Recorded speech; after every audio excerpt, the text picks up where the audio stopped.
So I'm Laura Wolven. I'm director of the Finkelstein Memorial Library in Spring Valley. And this is Richard Morbeth, who is our outreach librarian who came up with this fantastic program. Go ahead, Thank Richard. you. So how do we move forward? Okay. So we decided in the end to add to the PowerPoint a project proposal, so that by the time you get to the PowerPoint, you will be introduced to what we're trying to convince you to join us to do. So it's a big project. So the purpose of the project is to reassert the value of libraries. Looking at what's happening with the new administration, we need to be able to stand up and be counted. So that's what I'm saying here. We need to reduce poverty. We want to increase state and federal tax in the US. And this is one project that can also come through as sustainable to help us sustain, because what we intend to do in the end is not, we all first sponsored by OCLS. I'm sure Jan had something to do with it. So, and then we have been looking for more grants, but we see this as big enough that the state and federal government will fund this. This is where we want to go. So the project objective is to provide the needed resources to facilitate earning a general high school diploma for those in poverty due to lack of a high school diploma. There are many people in poverty for other reasons. We can't help everybody, but those. But we still think we won't be able to get to everyone, but we have a certain percentage of the target population. So also we are emphasizing here, unable to earn the diploma through traditional paths. This is a little different.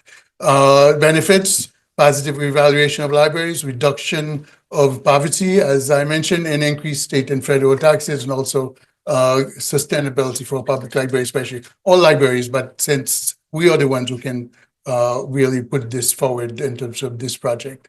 8.9% of working population living in poverty, so we need to make a change. According to the Census Bureau, we have about 2.7 million New Yorkers living below the federal poverty threshold in 2021, and 41.4 million overall nationally. And so in a single year, this is an important piece of information because I use it later. When we look at dropouts, people who are dropouts of high school, they're able to pay about $1,300 roughly tax because they don't have better jobs, obviously. Those who have graduated are at least able to pay $3,085. There's a difference of $1,700. So by addressing this problem of lack of education, public libraries can assist in reducing poverty in the US. The goals of the project counter or dilute the current federal administration devaluation of libraries, reduce poverty, again, and more taxes paid. Core project objective, US public libraries to become the conduit for high school dropouts and others who do not have a high school diploma.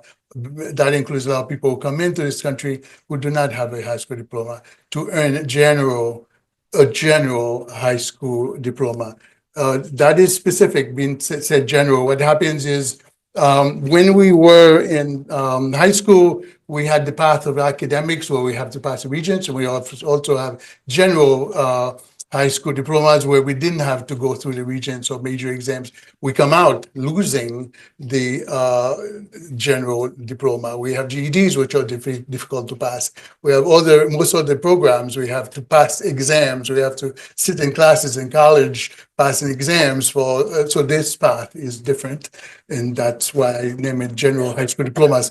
And we also want to find the resources for supporting this, and basically we start with grants, but again, the target is to get the state and college and federal government to sponsor it.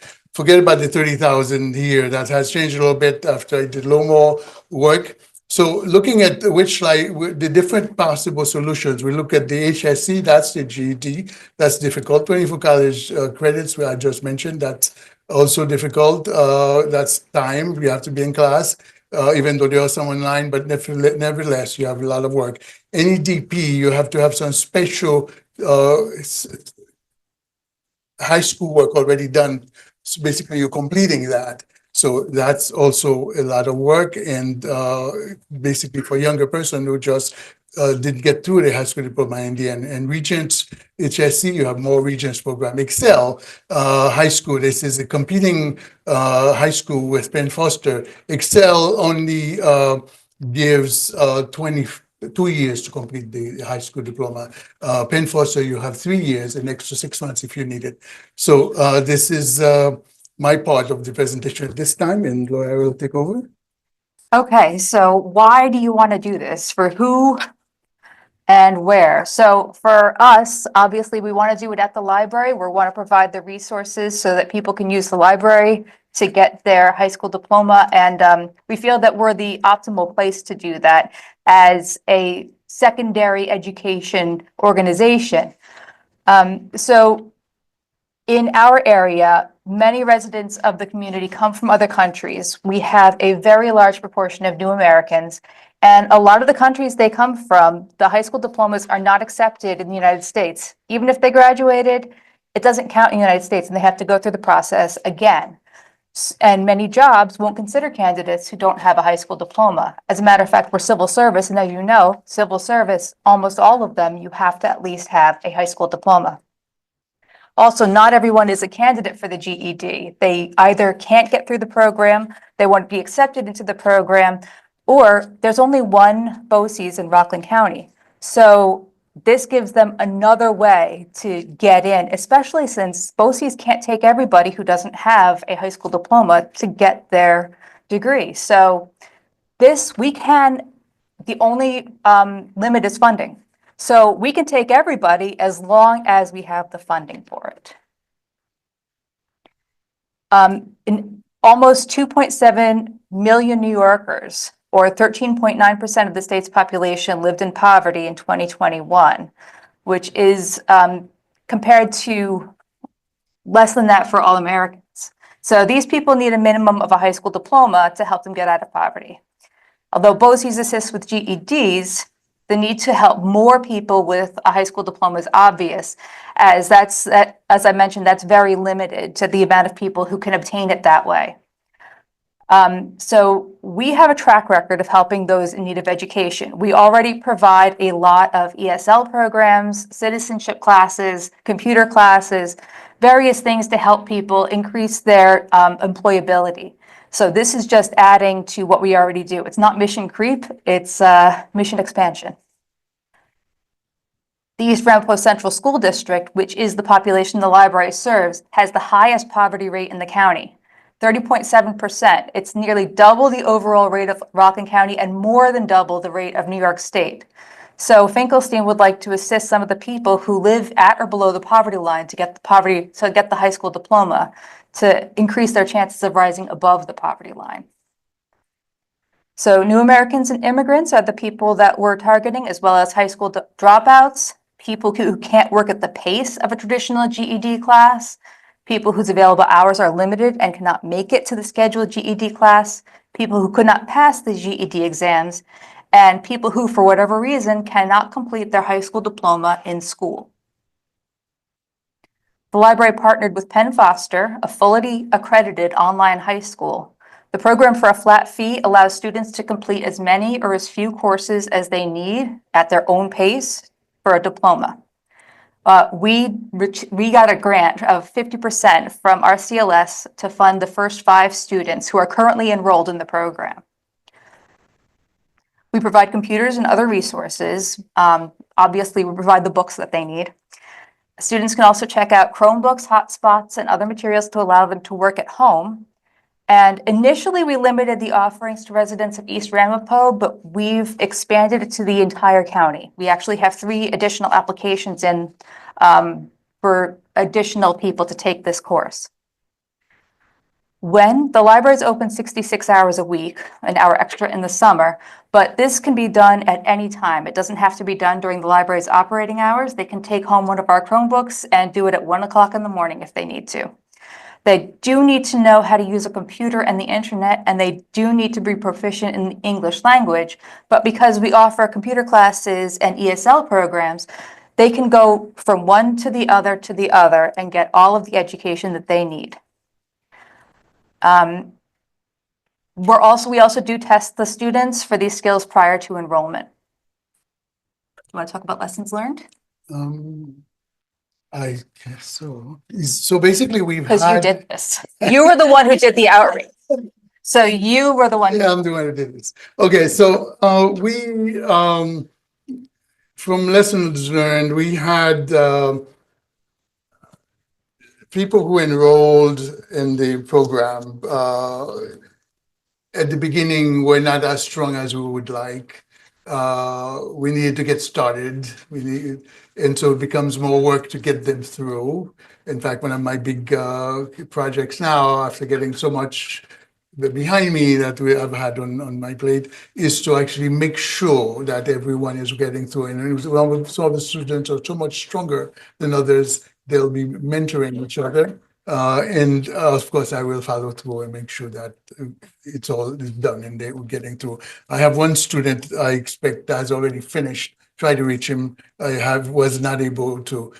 We talked about completing as much or as little as possible. Laura mentioned this young man.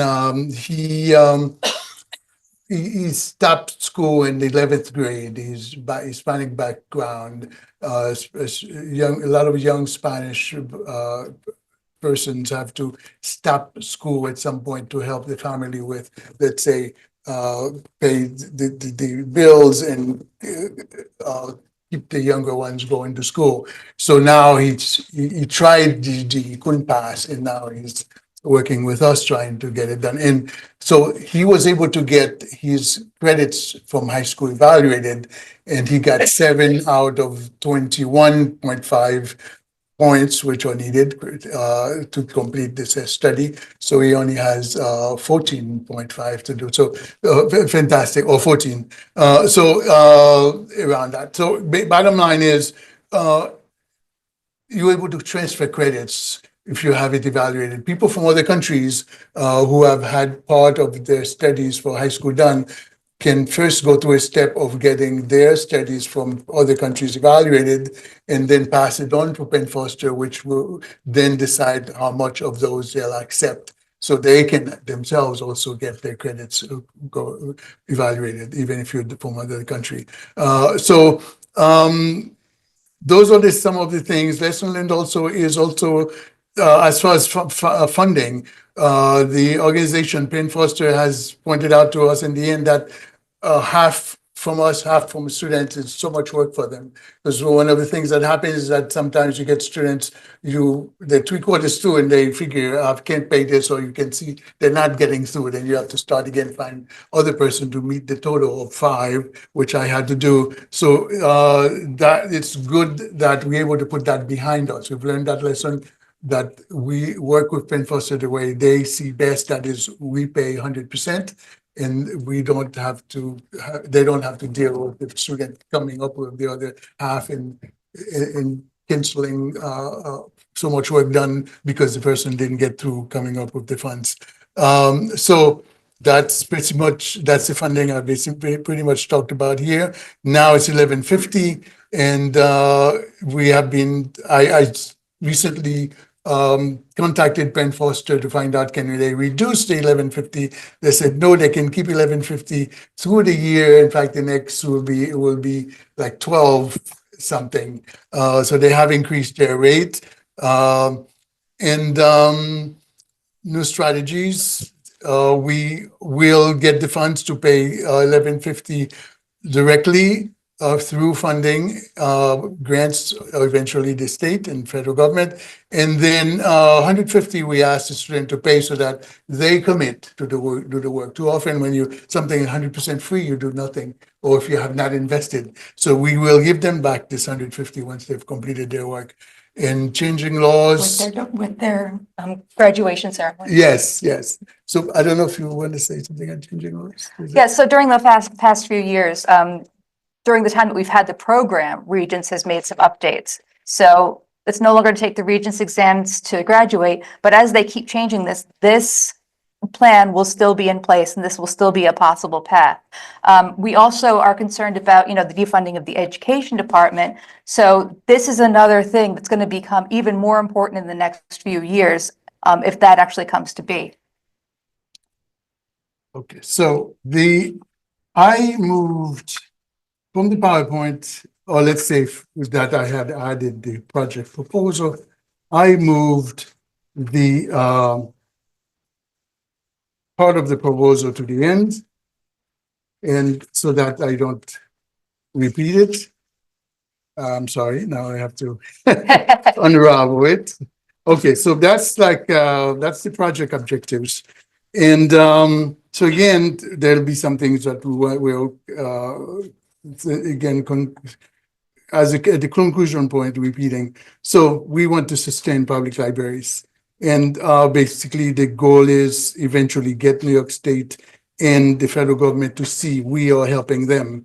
The one thing I want to point out about this is helping New York State and the federal government. It's not just like we're getting one person or a few people to get their diplomas. When you think about what happens when somebody does not have their education, at least a high school diploma, the kind of trouble they get into, that includes they can't find a job, they have restricted access to education, further education and training. They have to have that high school diploma to get any other additional education. Weak voice in politics, in the political system, reduced annual income, low income levels, sharply high risk of poverty in all the different areas. The other side is lower tax payments, as we mentioned. We want them to pay more. More intensive reliance on both cash and non-cash government income. So in other words, it's not just they can't earn more themselves. They are looking for funds from the government. So by educating them, they no longer, they not only have more money have funds to take care of themselves, but they're not looking for from the government. So you add that to what they're earning. That's a lot of money that really the government saves or does not have to pay. Cost of incarceration, because they get into more trouble and they're not able to get jobs. Basically, all the jobs being created are for those with more skills, and they're not getting there. But I want to point out some of the positives a little bit here quickly. This is all the negative we talk about. We'll talk about some positive too. But here's one thing. I'll go over this very quickly. I looked at the 8.9%. We mentioned this at some point. Total, basically 8.9% of the 25-year and 25. older. Those are employment age, so given time to get. So 8.9% or in poverty, or in 8.5% of the 25-year-olds are in poverty. So we looked at the total population of the U.S. 225.3 million of 25-year-olds, because I had to start there, 25 or older. And then I look at the taking 8.5% of this 225 million, we have 20,053. I'm sorry, 20,053,000. So I figure like maybe we can just help 1%. So 1% of 20,853, 20 million, excuse me, 20,800, 20,053,000 is 200.535 thousand. 200,000, 208,500 roughly. So looking at all that, I looked at the number of libraries, public libraries through ALA statistics, 16,607. So if we were to look at the 16,607 libraries, we participate, we share the 200,000, 200 and a half thousand people we want to help. Each library would only have 12.1 person to help over 5 to 10 years. So over 5 to 10 years, we can really help that much. But we're way ahead. We have the more pool people, so we will do much more. We already have 5 out of the 12. So looking at the last part of this piece of stat here is that if we help 200,534 people get graduated, and again, earlier I mentioned the amount of the difference between a high school graduate and non-graduate, which is $1,782. So by the time we finish with this 200,000 each year, this would be a gain of $357 million for the federal government every year once we get this, between 5 and 10 years, once we get these 200,000 people graduate from high school. So you can see the benefits, and we're not even mentioning the state, and the costs or the incarceration and so on, support for these people that they won't have to do. There will be flyers with more information out on the table if you have any, and if you have any questions, you can always contact us. So this is a very big project. you. I just want to mention one very last thing. Last year, we did, a couple of years ago, a few years ago, we made an effort to get people to join us at the Finkelstein Library, other libraries to join us to do a taping to encourage participation in during the census. And we had a picture of participants in us. So next year, we'd like to return, and we hope those who would have joined us, or at least think this is a great idea, to join us for a picture, so that when we go to ALA, we're trying to get the world to join us, at least the US, so we'll have to go to ALA, so we can bring this picture of at least of other libraries that are supporting us to get this done. Okay, thank you. Thank you.